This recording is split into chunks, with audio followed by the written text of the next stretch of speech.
حضرت عمر فاروق محمد رسول اللہ صلی اللہ علیہ وسلم کی گردن اڑانے کے ارادے سے نکلتے ہیں. نبی اکرم کی گردن اڑانے کے لیے نکلتے ہیں. تلوار ننگی باہر نکالے ہوئے ہیں. ایک مسلمان صحابی ان کو راستے میں مل جاتے ہیں. ان سے پوچھتے ہیں ارے بھائی عمر تلوار باہر نکالے ہوئے ہو, کہاں جا رہے ہو؟ آج تو چہرے پر بہت غصہ نظر آ رہا ہے. حضرت عمر نے کہا تمہارے نبی کو قتل کرنے جا رہا ہوں. محمد کی گردن کہو صلی اللہ علیہ وسلم, محمد کی گردن اڑانے کے لیے جا رہا ہوں. کہا اچھا؟ کہا 39 آدمی مسلمان ہو چکے ہیں, اب میں 40واں شخص مسلمان نہیں ہونے دوں گا. بہت ہو گیا, پانی حد سے زیادہ چڑھ گیا. اب محمد کو ہی قتل کر دوں گا, نہ رہے گا بانس نہ بجے گی بانسری. اس آدمی نے کہا محمد رسول اللہ کو بعد میں قتل کرنا. یہ صحابی تھے. کہا کہ نبی کو بعد میں قتل کرنا ہی ہے تو پہلے اپنی بہن اور اپنے بہنوئی کو قتل کرو. جا کر دیکھو تمہاری بہن بھی مسلمان ہو چکی ہیں اور تمہارا بہنوئی بھی اسلام لا چکا ہے, ایمان قبول کر لیا. حضرت عمر نے کہا کیا کہہ رہے ہو؟ میری بہن اور میرے بہنوئی نے, ہو ہی نہیں سکتا. عمر کا ڈر ان لوگوں کو کبھی مسلمان ہونے نہیں دے گا. جاؤ پہلے پتہ لگاؤ. حضرت عمر نے اپنا رخ محمد رسول اللہ کی طرف سے موڑ کر ان کی طرف کر لیا. دروازہ کھٹکھٹایا تو کیا دیکھتے ہیں کہ گھر میں قرآن کی تلاوت ہو رہی ہے. دروازہ بہنوئی نے کھولا تو کیا دیکھتے ہیں کہ میری بہن قرآن کی تلاوت کر رہی ہے. حضرت عمر نے کہا یہ کیا پڑھ رہی ہو؟ انہوں نے قرآن چھپا لیا. صحیح بتاؤ کیا پڑھ رہی تھی؟ بہنوئی آ گئے. کہا ایسا ہے عمر, ہم لوگوں نے اسلام قبول کر لیا ہے, ایمان لے آئے ہیں. اتنا سننا تھا کہ ڈنڈے لاٹھی اٹھائی اور اپنے بہنوئی کو پیٹنا شروع کر دیا. عمر فاروق کی بہن نے اپنے پتی کو, اپنے ہسبینڈ کو پیٹتے ہوئے دیکھا تو وہ بچانے آئی تو ان کو بھی پیٹنا شروع کر دیا, لہو لہان کر دیا. غور کرو وہ عمر جس سے پورا مکہ کانپتا تھا, مدینہ کانپتا تھا, جس سے قیصر و کسریٰ کی حکومتیں لرزہ براندام تھی, یہ عمر جب اپنے بہن اور بہنوئی کو پیٹتے پیٹتے تھک گیا اور بہن کے جسم سے خون بہنے لگا تو بہن کھڑی ہو کر للکارتی ہے اے عمر. حضرت عمر نے کہا آج میرا نام لے رہی ہے تو؟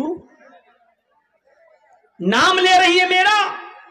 ہاں, اب تو بھائی کہلانے کے لائق نہیں رہا. اب میں نے تیرا نام لیا ہے, کیوں نہ لوں تیرا نام؟ کہا بہن آج تک تو نے مجھے بھائی کے نام سے پکارا, بھائی, اور آج عمر کہہ رہی ہے, اتنی جرات. بہن کہتی ہے عمر سن, میں اسلام لے آئی, ایمان لے آئی, میرے ساتھ میرے شوہر بھی اسلام لے آئے, ایمان لے آئے. اب میری آخری بات سن لے, کتنا بھی پیٹ لے, کتنا بھی مار لے, میری گردن کاٹ دے اور میرے جسم کے ٹکڑے ٹکڑے کر دے. سیرت عمر کی میں لکھا ہے کہ عمر کی بہن نے ایک جملہ اور کہا فاطمہ نے, اے عمر میرے جسم کے ٹکڑے ٹکڑے کرنے کے بعد میرے ان ٹکڑوں کو کتوں کے سامنے ڈال دے اور میرے گوشت کو, میرے جسم کے ٹکڑوں کو کتوں کو کھلوا دے. یہ سب کروانا مجھے منظور ہے, لیکن ایمان سے پھٹ جاؤں یہ مجھے منظور نہیں ہے. میں ایمان لا چکی ہوں, اب اس کو میں نہیں چھوڑ سکتی.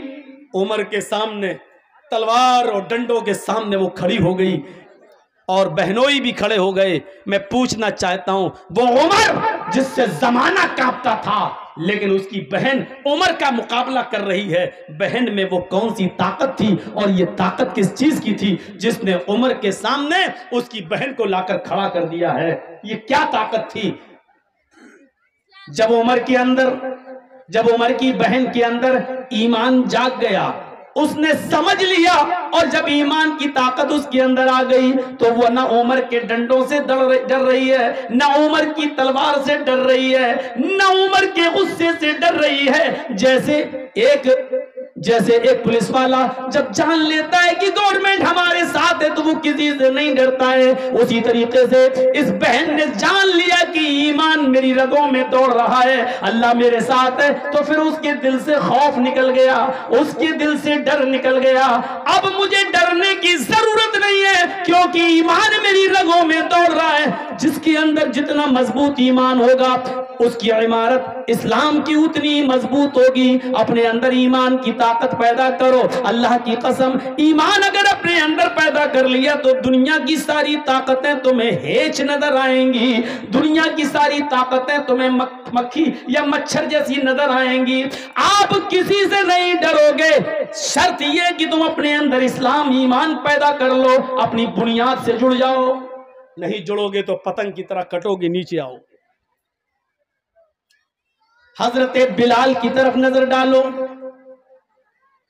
حضرت بلال کی طرف نظر ڈالو میرے پیارے ساتھیوں، وہی حضرت بلال ہیں جو نہایت ہی کالے کلوٹے ہیں، جن کی شکل اتنی کالی کہ حدیث کی کتابوں میں آتا ہے کالحمہ۔ کوئلے کو اور بلال کو ایک جگہ رکھ دیا جائے تو کوئلہ تمہیں پھر بھی صاف نظر آئے گا، بلال کوئلے سے زیادہ کالے۔ لیکن یہی وہ بلال ہیں جن کے اندر ایمانی طاقت اتنی زیادہ تھی کہ جب یہ اسلام لائے، ایمان لائے، تو کافروں نے ان کو پکڑا، زمین کے اوپر گرم ریت پر لٹا دیا۔ ریت گرم ہے، بالو گرم ہے، اور گرم بالو پر لٹا دیا جس سے پیڑ جلنے لگی۔ اس کے باوجود ان کے اوپر رحم نہ آیا تو ایک بھاری پتھر لا کر ان کے سینے کے اوپر رکھ دیا تاکہ ان کا سینہ دب جائے۔ اس کے باوجود پوچھا گیا، اے عمر اب کیسا لگ رہا ہے؟ اس گھناؤنی تکلیف، دردناک تکلیف کے باوجود حضرت عمر کی زبان سے جو جملے نکلے، حدیث کی کتاب ان جملوں کو ریکارڈ کرتی ہے، احد احد احد۔ اب بھی میں یہی کہوں گا کہ اللہ ایک ہے، اللہ ایک ہے، اللہ ایک ہے۔ یہ بلال کے اندر یہ اسپرٹ جو آئی، بلال کے اندر یہ طاقت جو آئی، پورے کافروں کے سامنے اکیلا ہے بلال، زمین پہ لٹا دیا گیا ہے، گرم بالو پہ لٹا دیا گیا ہے، بھاری پتھر بلال کے سینے پہ رکھ دیا گیا ہے، لیکن بلال ڈر نہیں رہا ہے، بلال کانپ نہیں رہا ہے۔ بلال سے پوچھا جا رہا اب کیسا لگ رہا ہے؟ بلال کہتے ہیں احد احد احد، اللہ ایک ہے، اللہ ایک ہے، اللہ ایک ہے۔ بلال کو تمام لوگوں سے نڈر کون سی چیز نے بنایا؟ اس کا جواب وہی ہے، اسی ایمان نے۔ ایمان کی طاقت آپ اپنے اندر پیدا کر کے دیکھ لیجئے، پھر آپ دیکھیے کہ دنیا کی بڑی سے بڑی طاقتوں سے آپ لڑ جائیں گے، ڈرنے کا نام نہیں لیں گے۔ صرف ایمان کی طاقت آپ اپنے اندر پیدا کر لیجئے۔ حضرت بلال کو جب احد احد سنا تو ان کو اٹھایا، پھر دوسری جگہ لے گئے، آگ کے انگارے بچھے ہوئے تھے، حضرت بلال کو آگ کے انگاروں کے اوپر لٹا دیا گیا۔ سننا بہت آسان ہے، سن لو گے، آگ کے انگاروں پر لٹا دیا جائے، سننا بہت آسان ہے، لیکن ایک انگارہ اپنے ہاتھ پر، آگ کا ایک انگارہ اپنے ہاتھ کی ہتھیلی پر لے کر دیکھو، آپ کو پتہ چل جائے گا۔ حضرت بلال دیکھ رہے ہیں، جانتے بھی ہیں آگ پر لیٹیں گے تو انجام کیا ہوگا۔ آگ پر لٹا دیا گیا، ان انگاروں سے چربی پگھل گئی، پیڑ پگھل گئی، چربی کی، پیڑ کی چربی سے آگ اور بھڑک رہی ہے، بجھنے کا نام نہیں لے رہی ہے۔ اب پوچھا گیا بلال اب کیا کہتے ہو؟ کیا ایمان چھوڑا؟ ایمان سے رشتہ توڑا؟ بلال آگ کے انگاروں پر لیٹے ہوئے ہیں اور چیخ رہے ہیں، اللہ احد اللہ احد اللہ احد، اللہ ایک ہے، اللہ ایک ہے، اللہ ایک ہے۔ حضرت بلال کو کافروں نے